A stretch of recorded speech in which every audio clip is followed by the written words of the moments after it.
चलो आगे बढ़ते हैं। सो आई वांट कि आप थोड़ा इसको रीड करो, बहुत आसान, इसलिए मैं इसके डिटेल में भी नहीं, I am not going into too much detail because this much we need. ठीक है, आपको ये रीड करना है, प्लीज मेक श्योर आप रीड करें, जितना मैंने आपको बताया उसके हिसाब से आपको ये समझ जाएगा पढ़ने पे ही। ठीक है, चलो। सो सरफेस टेंशन कैसे डिफाइन करते हैं बेसिकली। सो सरफेस टेंशन अभी हमने देखा। ठीक है, अभी देखो जैसे कि एक लाइन है पी क्यू। ठीक है, P Q of length capital L drawn tangential, मतलब बेसिकली परपेंडिकुलर लाइन ऐसे बनाई है। ठीक है मैंने, तो क्या होगा, सरफेस टेंशन को डिफाइन करने के लिए force for this length is nothing but tension. Basically एक इमेजिनरी है, but to give it a definition, वो डेफिनेशन दिया गया है कि the force per unit length is the surface tension and the surface tension denoted with the capital T. So capital T is nothing but F by L. ठीक है, सो उसका unit, उसका dimension क्या है, L0 m1 T⁻²। ठीक है, चलो, और उसको ऐसा यूनिट में मेजर अगर करना है तो joule per metre square, we generally use joule for that. ठीक है, चलो आगे बढ़ते हैं। सो न्यूटन पर मीटर ज़्यादातर यूज़ करते हैं, जूल पर मीटर स्क्वायर भी। जब पावर की बात करते हैं तब, सॉरी, जब वर्क की बात करते हैं तब जूल पर मीटर स्क्वायर में डिफाइन करते हैं। लेकिन और I can say in other words की जब एनर्जी की बात करते हैं जूल पर मीटर स्क्वायर में डिफाइन करते हैं, लेकिन जब फोर्स की बात करते हैं तो न्यूटन पर मीटर में डिफाइन करते हैं। सेम क्वांटिटी की बात कर रहा हूँ मैं। ठीक है, सेम क्वांटिटी। तो उसी से मेरे पास अलग अलग सब्सटेंस की सरफेस टेंशन मेरे पास अलग अलग है। वाटर का सब्सटेंस है 0.02727, मर्क्यूरी का 0.43 है। इसीलिए मर्क्यूरी पे आप अगर टच करने जाओगे तो आपको लगेगा कि आप बेसिकली मर्क्यूरी को फील नहीं कर पाओगे। पता है, अगर आपने कभी देखा हो तो वो फिसल जाएगा बार बार। अगर आप मर्क्यूरी भरा हुआ बाउल अगर लोगे तो आपकी फिंगर पूरी डीप नहीं होगी, वो पूरा सरफेस अंदर तक जाने की कोशिश करेगा। क्यों? क्योंकि उसका सरफेस टेंशन बहुत हाई है। सोप सॉल्यूशन का सरफेस टेंशन 0.0025 है। इसीलिए अगर आप देखोगे तो अगर आप पानी में हल्का सा सोप डाल दो तो उसका लेयर ऊपर आ जाता है। ठीक है, क्योंकि इसका सरफेस टेंशन ज़्यादा है तो दिख जाता है। ग्लिसरीन, जैसे मैंने स्टार्टिंग में बोला, ग्लिसरीन भी अगर ऊपर डालोगे, पानी पे डालोगे तो ऊपर आ जाएगा। ठीक है, चलो आगे बढ़ते हैं। तो सरफेस एनर्जी क्या होती है? तो अगर आप अभी सरफेस टेंशन डिफाइन कर सकते हो तो सरफेस एनर्जी भी आप डिफाइन कर सकते हो। ठीक है, तो सरफेस एनर्जी को डिफाइन करने के लिए भी जो टोटल पोटेंशियल एनर्जी आप फील करते हो मॉलिक्यूल्स में, उसी को कहते हैं तो सरफेस एनर्जी। तो अगर okay, let me tell you very specifically, the surface molecules possess extra potential energy as compared to the molecule inside the liquid। ये वाला है, जैसे कि मैंने पहले बताए थे।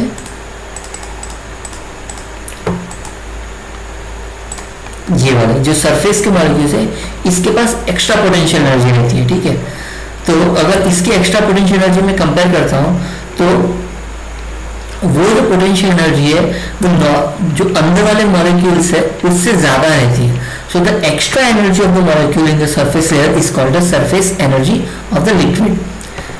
ठीक है, any system always try to attain state of minimum potential energy, the liquid try to reduce the area of its film। ठीक है, energy has to be spent in order to increase the surface area of liquid। चलो आगे बढ़ते। तो there should be some relation between the surface energy and the surface tension। तो basically energy क्या होता है, वर्क डन क्या होता है, फोर्स इनटू डिस्प्लेसमेंट। तो अगर आपके पास F फोर्स है और dx डिस्प्लेसमेंट है, ठीक है, तो मानो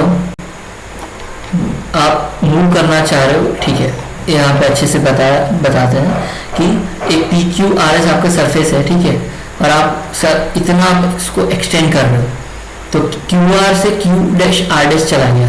देखो उसका लेंथ सेम है लेकिन इतना उसका डिस्प्लेसमेंट हुआ है। तो अगर ये डिस्प्लेसमेंट आपको पता है तो आप निकाल सकते हो सरफेस एनर्जी। ठीक है, सो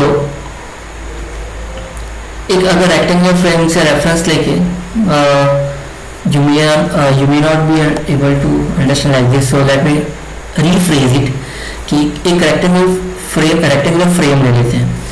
तो रेक्टेंगुलर फ्रेम है आपका P डैश, ये वाला देखो P dash P S S dash. Now it is fitted with movable arm. ये मूवेबल आर्म है, तो ये आर्म यहाँ से यहाँ मूव किया है R से R डैश. ठीक है, तो पहले वो PQRS फ्रेम में था, फिर वो फ्रेम में चला गया PQ dash R dash S. तो अगर मैं इस पर्टिकुलर केस की बात करूँ PQRS की, तो यहाँ पर मेरा सरफेस टेंशन क्या रहेगा, सरफेस टेंशन क्या रहेगा, कैपिटल T अज्यूम करो, और कैपिटल T क्या है F बाई L. तो F यहाँ पे क्या है कैपिटल F, और L क्या है ये डिस्टेंस, ये वाला. ठीक है, अब ये देखो यहाँ पे मैंने सेम दिया हुआ है ये, तो ये capital L plus capital L कितना होगा 12. ठीक है, since the film has two surface, है कि नहीं, दो सरफेस है ना फिल्म को. सो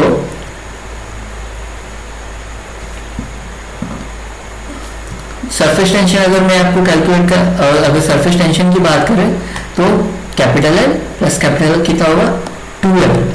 So since the film has two surface, the upper surface and the lower surface, the total length over which is surface tension act on QR, यहाँ पे surface tension आपका हो रहा है. ठीक है, act, तो क्या होना चाहिए, वो कितना होना चाहिए 2L लेंथ पे होना चाहिए. ठीक है, now imagine external force F dash. अभी F डैश इतना एक्सटर्नल फोर्स लग रहा है. ठीक है, तो वो F डैश फोर्स की वजह से आपको यहाँ से यहाँ डिस्प्लेस हो रहे हैं, तो वो डिस्प्लेसमेंट आप समझ लो dx है. तो dw कितना आपका work done f dash into dx. f dash कितना है, f डैश मतलब वो force exerted on this film है. ठीक है, तो force exerted on the film क्या है t इंटू 2l. सो t into 2l into dx. तो dw आपका कितना आया 2l कैपिटल T dx. अब देखो ये 2 into L basically, sorry L plus L 2L into dx, ये L और ये वाला L. ठीक है, L इंटू dx इस तरह से बनता है एरिया. वही हुआ ना, एरिया का डेफिनेशन क्या हुआ L cross L into L. अब ये वाला L है into this dx, L into dx. लेकिन यहाँ पे क्या है, दो फिल्म है कि नहीं, इसीलिए L प्लस L है, इसीलिए 2L है. सो L और 2L में ज़्यादा कंफ्यूज प्लीज मत होना. ठीक है, देखो मैं आपको एक और तरीके से बता सकता हूँ. यहाँ पे जो आर्म मूव हो रहा है, ठीक है, ये वाला आप उसको कैसे देख रहे हो, यहाँ से ऐसे मूव हो रहा है, राइट. तो ये वाला L है यहाँ का, ठीक है, और यहाँ का भी L है, इस तरफ का, दोनों तरफ का. तो L प्लस L है वो. थोड़ा इमेजिनेशन लगेगा इसमें.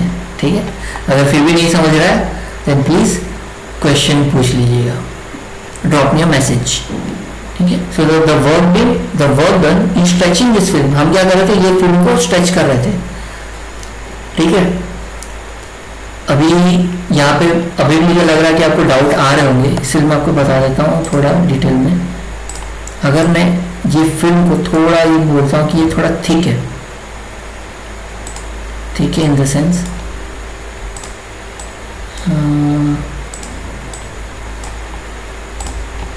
ये बन नहीं रहा. ओके, ऐसा ठीक है. तो ये जो थिकनेस है ये वो इस तरफ से कैपिटल L है, और ये अगर मिनिमम ये थिकनेस बहुत नेग्लिजिबल रहती है. अब ये जो सरफेस टेंशन है, उस सरफेस टेंशन मॉलिक्यूल्स की इस तरफ भी एग्जर्ट हो रहा है, इस तरफ हो रहा है. तो ये कैपिटल L इतना भी है प्लस इधर वाला भी है, तो इस साइड वाला भी और इस साइड वाला भी, इसीलिए वो L प्लस L है. सो ज़्यादा कंफ्यूज होने वाली बात नहीं है वो. चलो आगे बढ़ते हैं. सो हमने क्या डिफाइन किया, work done. So work done मुझे मिल गया dw is equal to t into 2l into dx. 2l into dx क्या है, area. So dw is equal to t dA. So this work done is stretching the film stored in area dA. ये जो है वो जो इतने particular area में वो वर्क डन स्टोर्ड है. ठीक है, the surface tension is also equal to surface energy per unit area, आप ऐसे डिफाइन कर सकते हो। तो ये जो एनर्जी है that is nothing but surface energy. So इससे रिलेटेड क्वेश्चन भी है यहाँ पे, देखो calculate the work done in blowing soap bubble to radius of 1 centimeter, the surface tension of the soap bubble is 2.5 into 10 to minus 2 Newton per meter। अब ये देखो soap bubble है, तो सोप बबल में क्या होगा, सोप बबल अंदर से देखो वो अंदर पानी नहीं रहता, सिर्फ बबल का थिकनेस रहता है, राइट। तो मेरे पास इनिशियल रेडियस मैं ये मानता हूँ कि थिकनेस उसका जीरो है, मतलब बहुत पतला है, इसीलिए मैंने इनिशियल रेडियस यहाँ पे जीरो लिया और फाइनल रेडियस अपना 1। तो क्यों, क्योंकि वो आर प्लस जो छोटा सा थिकनेस है बबल का उसको जीरो माना है हमने, इसीलिए यहाँ पे फाइनल रेडियस दिया गया है बबल का वो 1 सेंटीमीटर है, ठीक है। तो 0.01। अब एरिया क्या है सोप बबल का, स्फीयर है, तो स्फीयर का एरिया क्या होना चाहिए 4 पाई आर स्क्वायर। अभी देखिए जैसे मैंने यहाँ पे बताया था कि एक थिक लाइन ऐसे ड्रॉ करके दिखाई थी आपको, उसमें दिखाया था कि इधर वाला और इधर वाला अप और डाउन दोनों की तरफ आप कैपिटल एल है, देखो यहाँ पे भी कैपिटल है एल है आपका,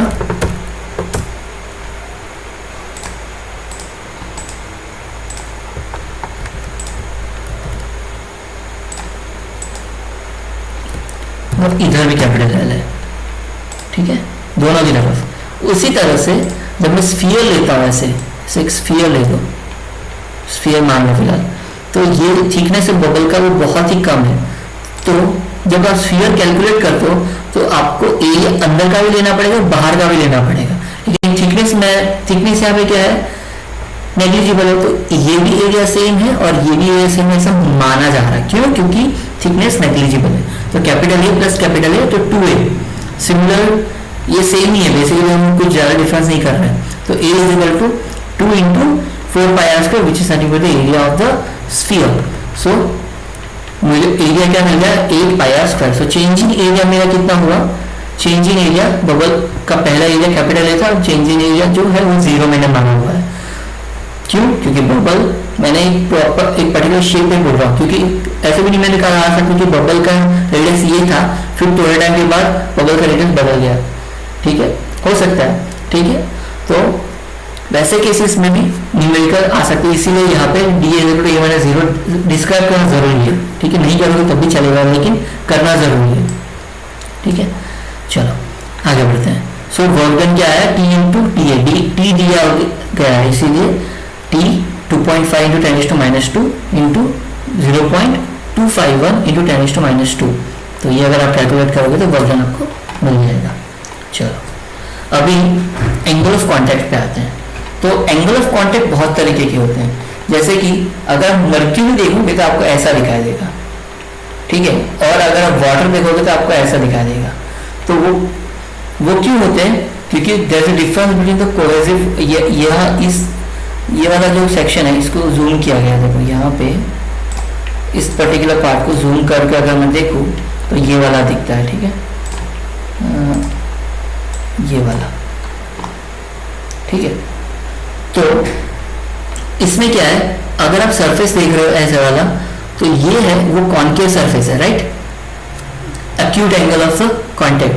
तो ये किस वजह से आता है, क्योंकि सॉलिड और इसके बीच में यहाँ पे एडहेसिव फोर्स है, उसकी वजह से आता है, ठीक है। तो कई बार आप देखोगे कि पानी, अगर आप टेस्ट ट्यूब में पानी है तो पानी टेस्ट ट्यूब को गीला कर सकता है, लेकिन मर्क्यूरी नहीं कर सकता। So that is the reason behind it, और उसी चीज को यहाँ पे मेंशन किया गया है, ठीक है। तो अगर आप स्फीयर ऑफ इन्फ्लुएंस देखोगे तो आपको आइडिया आ जाएगा कि यहाँ पे जो कॉन्टैक्ट सरफेस है वो एक्यूट एंगल है, ठीक है। सिमिलरली अगर मैं ये वाला केसेस देखूँ मर्क्यूरी वाला, तो उसमें क्या रहेगा, उसमें देखो ऐसे एडहेसिव फोर्स है, जो नेट एडहेसिव फोर्स है, वो एडहेसिव फोर्स की वजह से क्या होगा, इसका शेप ऐसा रहता है, ठीक है, और उसी वजह से क्या होता है कि ये दोनों actually liquid does not wet the solid surface. तो याद रखना जब ऐसा शेप बनता है तो वो लिक्विड इसको वेट कर देता है, लेकिन ऐसे शेप में नहीं करता है। और एक और पॉसिबिलिटी 90 डिग्री पे हो सकता है, ठीक है। So basically acute angle equal to 90 degree हो सकता है. So these are the various possibility for the surface tension. ये सब क्यों हो रहा है? क्योंकि सरफेस टेंशन की वजह से और एडेसिव एंड कोहेसिव फोर्स की वजह से हो रहा है. ठीक है. So give a quick reading with this.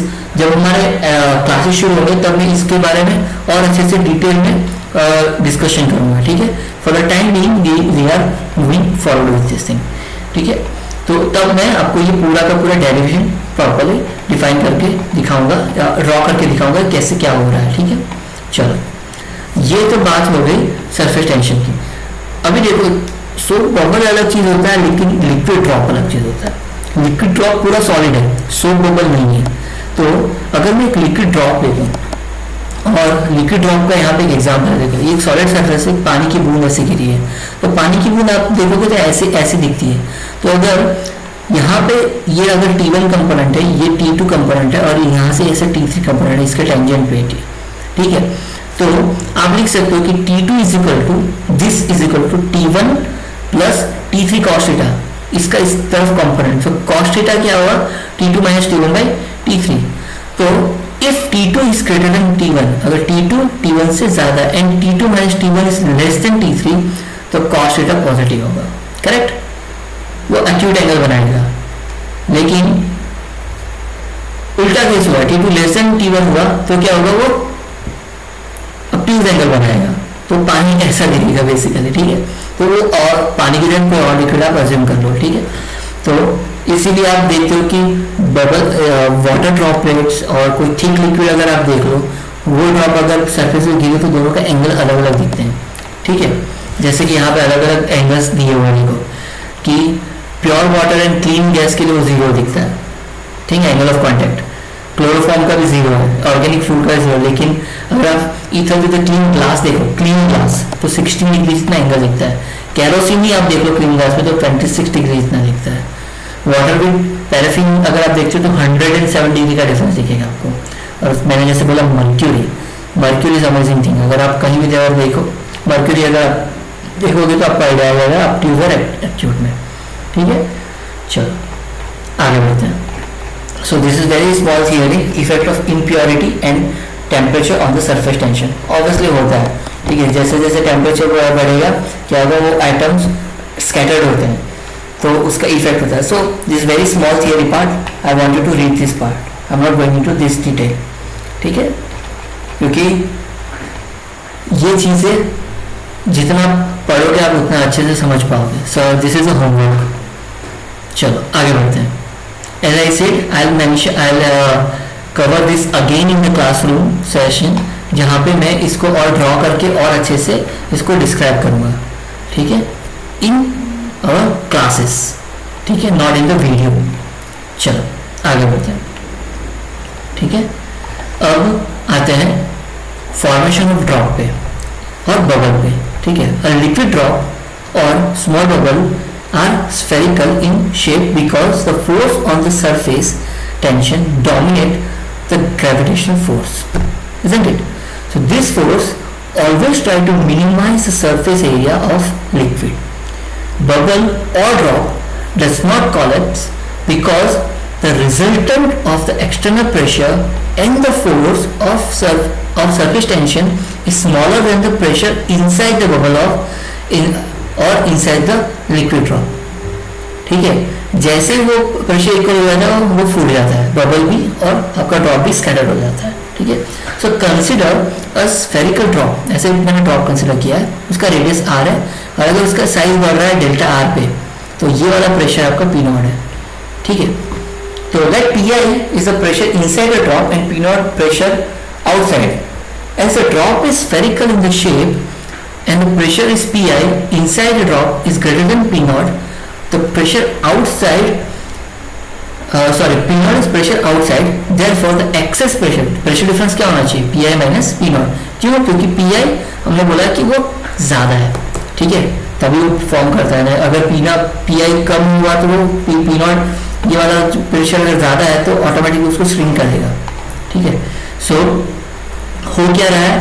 अगर मेरा एरिया A है स्टार्टिंग में तो 4 पाई आर स्क्वायर होगा और A2 अगर आफ्टर है देखो लेट रेडियस ड्रॉप इंक्रीज, मैंने बोला कि ड्रॉप इंक्रीज हो रहा है from r to r plus delta r, तो क्या हो ए वन आपका 4 पाई आर स्क्वायर, लेकिन ड्रॉप आफ्टर क्या है 4 pi r plus delta r whole square, तो ए टू क्या आपका हो गया, स्क्वायर करो 4 pi are square plus 2r into delta r plus delta r whole square. अब डेल्टा आर स्क्वायर बहुत छोटी क्वांटिटी है, इसीलिए हम उसको नेग्लेक्ट करते हैं, ठीक है।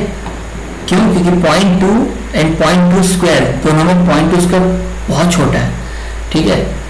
इसीलिए जैसे जैसे आप उस डेसिमल क्वांटिटी के स्क्वायर या क्यूब कर देते हो तो क्वांटिटी बहुत छोटी होती जाती है, इसलिए हम उसको नेग्लेक्ट कर देते हैं। So delta r is very small, delta r square can be neglected. So a2 is equal to 4 pi r square plus 8 pi r delta r। अब 4 pi r square क्या था, a1, इसीलिए dA मेरा क्या आ गया, a2 minus a1 is equal to 8 pi r delta r। अगर मुझे dA मिल गया तो सरफेस एनर्जी मिल जाएंगे TdA से, सो dW is equal to T into dA। सो यहाँ पे मुझे इक्वेशन मिल गया, एक्सेस सरफेस एनर्जी निकालेगा T into 8 pi r delta r, ठीक है। Available this work done is also equal to product of force which increase the area bubble and the displacement delta, basically FDR। Work done क्या होगा, force into this delta, ठीक है, जो force exert हो रहा है जिसकी वजह से ये एक्सपांड हो रहा है, ठीक है। तो that force into delta r is equal to dW, ठीक है। So the excess pressure force is given by excess pressure into surface area. तो एक्सेस प्रेशर क्या है अपना, यहाँ पे ये फोर्स जो था वो क्या था, एक्सेस प्रेशर था, तो P I minus P naught into 4 pi are square. तो फोर्स मुझे मिल गया P I minus P naught into 4 pi are square. अब इसको यहाँ पे सब्सटीट्यूट करेंगे, ठीक है। सो